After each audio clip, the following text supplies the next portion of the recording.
Guys, welcome back to the channel B N I S officer. और आज की ये जो वीडियो है ये हमारा डे 6 है to enhance your vocabulary.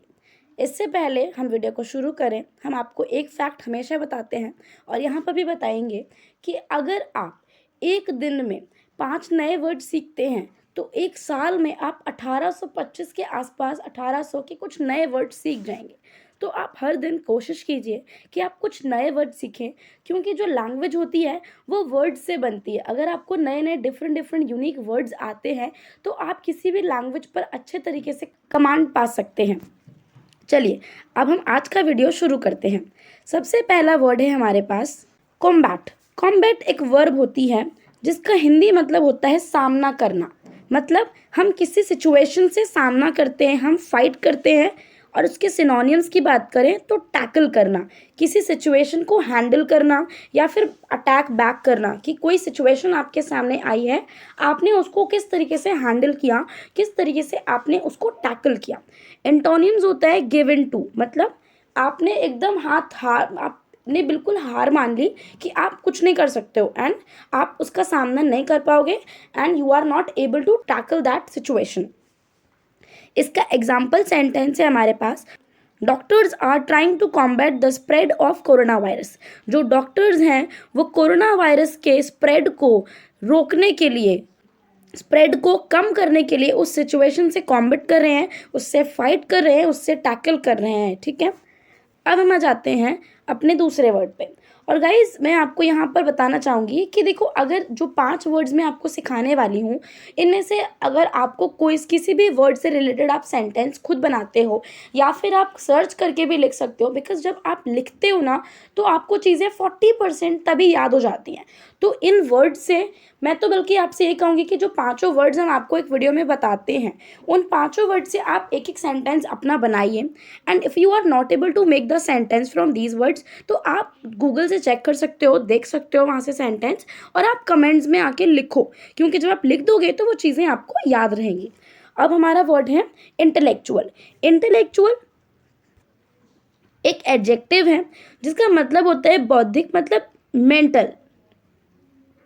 Basically इसको आप इंटेलिजेंट वर्ड की तरह यूज़ कर सकते हो कि ये इंसान बहुत ही इंटेलेक्चुअल है, मतलब बहुत ज़्यादा समझदार है। सिनोनिम्स होते हैं इसके सेरेब्रल या फिर कोग्निटिव। एंटोनिम्स है फिजिकल। देखो, इंटेलेक्चुअल मतलब बौद्धिक, जो दिमाग की बात की जा रही है, माइंड की बात की जा रही है।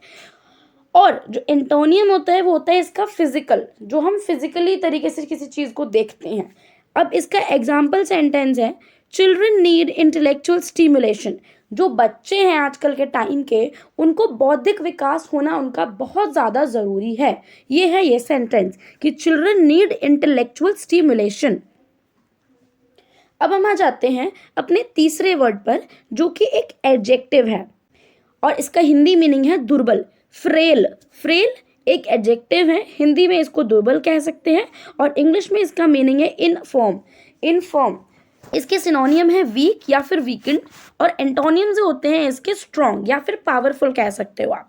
फ्रेल जैसे कि कोई बहुत ही कमज़ोर इंसान होता है ना, कमज़ोर औरत, कमज़ोर बच्चा, कोई कोई कुपोषित बच्चा, माल न्यूट्रिशन, फ्रेल बॉडी, इस तरीके से। या फ्रेल बॉय, बहुत ही ज़्यादा कुपोषण का शिकार जो कह सकते हैं आप, उसको वीक कह सकते हो।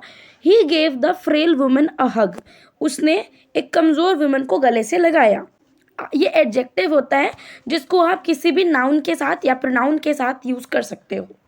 अब हमारा फोर्थ वर्ड है सीज। सीज एक वर्ब है, मतलब किसी चीज़ को पकड़ना।